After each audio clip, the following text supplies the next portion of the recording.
এটা দিতে সুবিধা হয়। এখন আসবো আমরা প্রত্যেকটা ধারা থেকে আমরা দেখবো হচ্ছে একটা করে উদাহরণ দেখবো। মনোযোগ দেন সবাই। 120-এর ক আমরা কি পড়েছিলাম? অপরাধমূলক ষড়যন্ত্র। মনোযোগ দেন, ট্রাই টু আন্ডারস্ট্যান্ড। 120-এর ক আমরা দুই বা ততোধিক ব্যক্তি গোপনে একমত হবে, আমরা যেটা উপরে পড়েছিলাম, অর্থাৎ কোনো বেআইনি কাজ করার পরিকল্পনা করবে, অথবা কোনো বেআইনি কোনো বৈধ কাজ বেআইনি উপায় পরিকল্পনা করবে, কোনো বেআইনি কাজ পরিকল্পনা করবে এক, কোনো বৈধ কাজ বেআইনি ভাবে সেটা পরিকল্পনা করবে। যদি এরকম পরিকল্পনা করা হয় তাহলে সেটা হচ্ছে ক্রিমিনাল কনস্পাইরেসি, ইংলিশে ব্রিগেড লেখছি। আবার সহজভাবে আমরা যদি একটু আমরা বুঝতে বুঝতে চেষ্টা করি, এই ধারা স্টাডি করে দেই, যেটা পাই একাধিক ব্যক্তি বা দুই বা ততোধিক, আমরা যেটা দেখেছি দুই বা ততোধিক ব্যক্তি গোপন করার জন্য অর্থাৎ গোপনে অপরাধ করার জন্য পরিকল্পনা করে, গোপনে অপরাধ করার জন্য যেটা পরিকল্পনা তাকেই অপরাধমূলক ষড়যন্ত্র বলা হয়। এই যে শর্ত ভেরি ভেরি ইম্পর্টেন্ট সবার সকলের ক্ষেত্রে, এটাই হচ্ছে পরীক্ষা আসবে। এই দেখেন আপনারা গ্রুপে ক্লাস, মানে বারবার কল দিতেছে কেন? আস্তে আস্তে কথা বলা যাবে, খালি ক্লাস কল দেয়। রেকর্ড হচ্ছে। রাজু কে কে আছে? ইগনোর করে দিলাম। তাহলে শর্তটা কি? মনোযোগ দেন। যদি চুক্তিটি চুক্তি এই যে তারা গোপনে তারা যে এরকম করলো, এই যে গোপনে অপরাধ করার জন্য এরকম ষড়যন্ত্র স্যার, করলো, তাহলে আস্তে বলেন, রয়েক ভাই বলেন। লিঙ্কটা কি ওখানে দেওয়া হয়নি স্যার? লিঙ্কটা যায় নাই ওদের ওখানে, ওই ওই গ্রুপে? আচ্ছা দেখতেছি, একটু লাইন আছে। হ্যাঁ আছে। বারবার ফোন। আচ্ছা কেটে দিচ্ছি, আমি একটু দেখতেছি। আমি আবার দিচ্ছি, লিঙ্কটা আবার দিয়ে দিচ্ছি।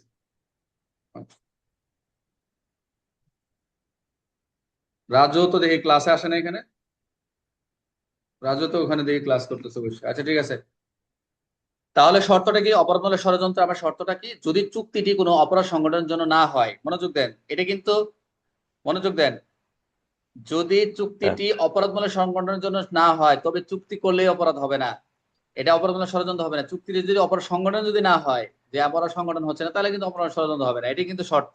পরীক্ষা আসবে অপরাধ সংগঠনের যে ব্যতিক্রম কি, বা অপরাধ ষড়যন্ত্র গণ্য হবে না কোন ক্ষেত্রে, এটাই এটাই হচ্ছে পরীক্ষা প্রশ্ন। অর্থাৎ কেবল চুক্তি করলে অপরাধ হবে না, বরং চুক্তি বাস্তবায়নের জন্য চুক্তিভুক্ত ব্যক্তিদের অন্য কোনো কার্য যদি সম্পাদিত হলেই তবে সেটা অপরাধ ষড়যন্ত্র হিসেবে গণ্য হবে। আই রিপিট, তবে চুক্তি করলেই অপরাধ হবে না, চুক্তি হতে হলে সেটা বাস্তবায়ন করার জন্য ব্যক্তিদের জন্য অন্য কোনো কার্য সম্পাদন হলেই তবে সেটা কি হবে? অপরাধ গণ্য হবে। এইটা অবশ্যই, এই শর্তটা ভালো করে মুখস্থ করবেন, বারবার বলতেছি। আপনাদের মেন বই আছে। উদাহরণটা কি? করিম রহিম পরিকল্পনা করলো রাতে একটি ব্যাংক ডাকাতি করবে। করিম রহিম পরিকল্পনা করলো একটা ব্যাংক ডাকাতি করবে, এখন তারা ডাকাতি করেনি কিন্তু পরিকল্পনা সম্মত হয়েছে, এটি অপরাধমূলক ষড়যন্ত্র করবে, পরিকল্পনা করছে। উদাহরণ দুই, কিছু লোক মিলে পরিকল্পনা করলো ভুয়া কাগজ তৈরি করে জমি দখল করবে, এটা একটা পরিকল্পনা, এটা একটা ষড়যন্ত্র। দুই ব্যক্তি মিলে পরিকল্পনা করলো একজনকে ভয় থেকে টাকা আদায় করবে, এটাও ক্রিমিনাল কনস্পাইরেসি। পরীক্ষার মূল পয়েন্ট, কমপক্ষে কয়জন ব্যক্তি লাগবে? কমপক্ষে দুইজন। ঠিক আছে। গোপনে সমঝোতা পরিকল্পনা থাকতে হবে। উদ্দেশ্য বেআইনি কাজ, বৈধ কাজ বেআইনি উপায়, একবার ভেঙে ভেঙে দিচ্ছি, ভালো করে পড়ে নেবেন। এখান থেকে আপনাদেরকে এমসিকিউ আছে, এমসিকিউ এখন দেখার সময় নেই। অপরাধ ষড়যন্ত্রের সংজ্ঞা আমরা 120-এর দেখলাম, কয়জন ব্যক্তি প্রয়োজন? দুইজন ব্যক্তি। এগুলা খুব সহজভাবে লেখা আছে, আপনাদের ফেসবুকে আপনাদের দিয়ে রাখছে এখান থেকে।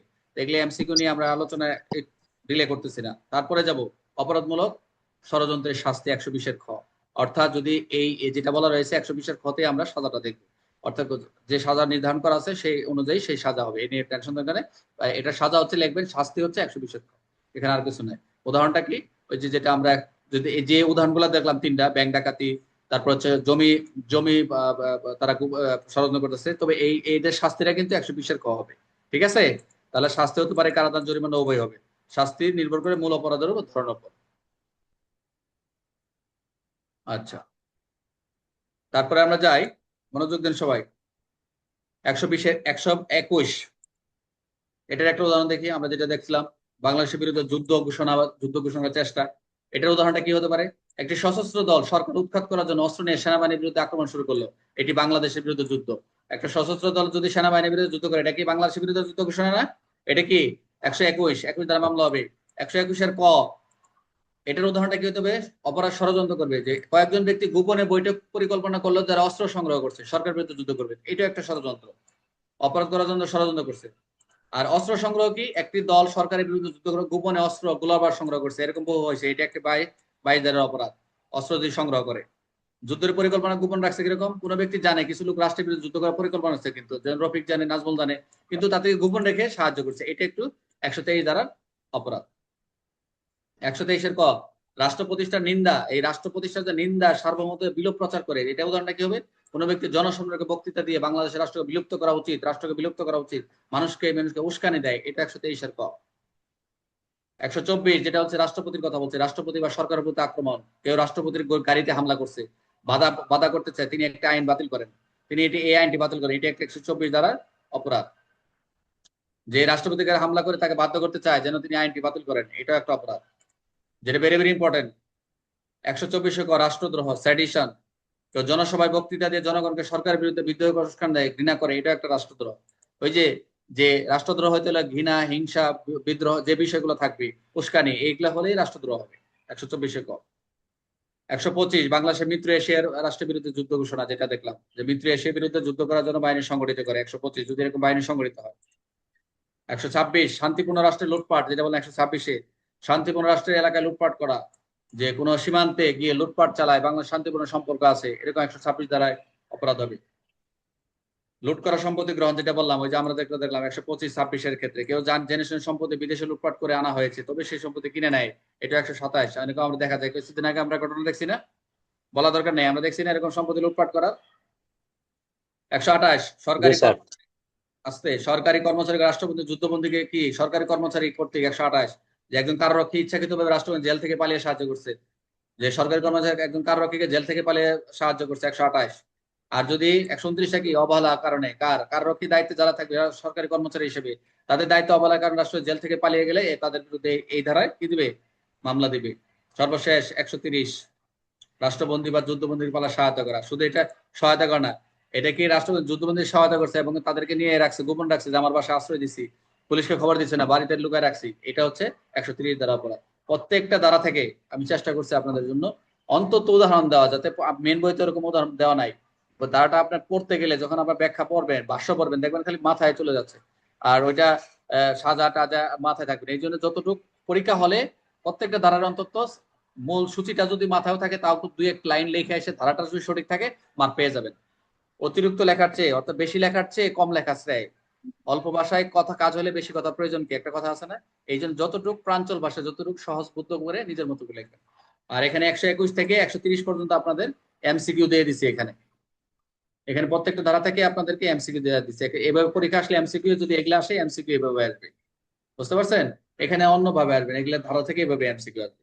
তাহলে আমরা এখানে দেখলাম যুদ্ধ করলে অষড়যন্ত্র, অস্ত্র জোগাড়, গোপনে রাখে, রাষ্ট্র নিন্দা, সরকারে হামলা চালায়, রাষ্ট্রদ্রোহ, মিত্র দেশে যুদ্ধ, শান্তি দেশে লুটপাট, লুটের মাল আবার গ্রহণ করছেন, বন্দীকে পালাই দিচ্ছেন, অবহেলা করছেন, পালাতে সাহায্য করছেন, রাষ্ট্রবিরোধী, রাষ্ট্রের অপরাধ, যেটা আমরা দেখলাম রাষ্ট্রের দিকে।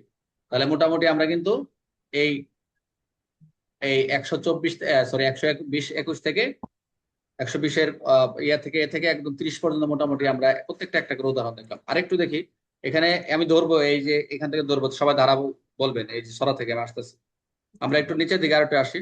124-এর যেটা বলছিলাম, যে যে রাষ্ট্রদ্রোহের যে ডেফিনেশনটা, সংজ্ঞাটা, যে 124-এ বলছে যদি কোনো ব্যক্তি বক্তৃতা, লেখা, চিহ্ন, ইশারা, আই রিপিট, একটা হচ্ছে স্পিচ, রাইটিং, চিহ্ন, ইশারা বা কোনো বাংলাদেশের বিরুদ্ধে কোনোভাবে ঘৃণাকে হ্যাটার্ট করে, ডিসঅ্যাফেকশন করে, তারপর হচ্ছে বিদ্বেষ করে, জনগণকে অসন্তোষ, বিদ্রোহ, উস্কানি দেয়, সেটা তাহলে তাহলে তাকে রাষ্ট্রদ্রোহ অপরাধ হিসেবে গণ্য করা হবে। অর্থাৎ এই তিনটি বিষয়, ঘৃণা, বিদ্বেষ, জনগণ, উপরে কি কোনো ব্যক্তির বক্তব্য, লেখা, ইশারা বা কোনো বাংলাদেশের বিরুদ্ধে যদি ঘৃণা করে, বিদ্বেষ করে, জনগণকে অসন্তোষ, বিদ্রোহে উস্কানি দেয়, তাহলেই রাষ্ট্রদ্রোহ হিসেবে গণ্য হবে। তবে সরকারের নীতি সমালোচনা করা, আইনসম্মত শান্তিপূর্ণ করা হয়, বিদ্বেষ বা বিদ্রোহ সৃষ্টি না হয়, তাহলে সেটা রাষ্ট্রদ্রোহ হিসেবে গ্রহণযোগ্য হবে না, ব্যতিক্রম করবেন। আর রিপিট, সরকারের সমালোচনা করা, যদি এটা আইনসম্মত শান্তিপূর্ণ ভাবে যদি করা হয়, বিদ্বেষ বা ঘৃণা বা অসন্তোষ, বিদ্রোহ, উস্কানি না থাকে, সেটা রাষ্ট্রদ্রোহ হিসেবে গ্রহণযোগ্য হবে না। সবাই ক্লিয়ার? বুঝতে পারছেন সবাই? যেমন জি স্যার। জনসভায় বক্তৃতা দিয়ে জনগণ সরকারের বিরুদ্ধে উস্কানি দেয়, এটা হবে রাষ্ট্রদ্রোহ। সামাজিক মাধ্যমে লেখা প্রকাশ করে জনগণের মধ্যে সরকারের বিরুদ্ধে ঘৃণা প্রকাশ করে, এটা রাষ্ট্রদ্রোহ হবে। কোন ব্যক্তি জনগণের সরকার উৎখাত করার জন্য সংগঠন আহ্বান জানায়, রাষ্ট্রদ্রোহ হবে। এই রাষ্ট্রদ্রোহ থেকে আমরা আবার 5টা এমসিকিউ দিচ্ছি। মোটামুটি এই ছিল আমার মনে হয় আপনাদের আজকের আলোচনা। আমি এখন আপনাদের কোশ্চেন নিব, যে ধারাগুলো যেভাবে নিচ্ছি ইনশাল্লাহ সেভাবে আপনারা একটু খেয়াল করেন, কারণ যতটুকু ক্লাস হোক আমরা তো টাইম সময় আছে, আমি কিন্তু আরো একটু আগায় যেতে পারি, আগাইলে হবে না, এখানে আবার অনেকে নতুনরা ক্লাস করতেছেন, বুঝতে পারছেন? আর একেবারে যারা নতুন তারা তো এখানে আসে নাই, এখানে নতুনের ভিতরে পুরাতন হয়ে গেছে, 1 মাস ক্লাস করছেন। তো আশা করি সেকশন গুলো আপনার বুঝতে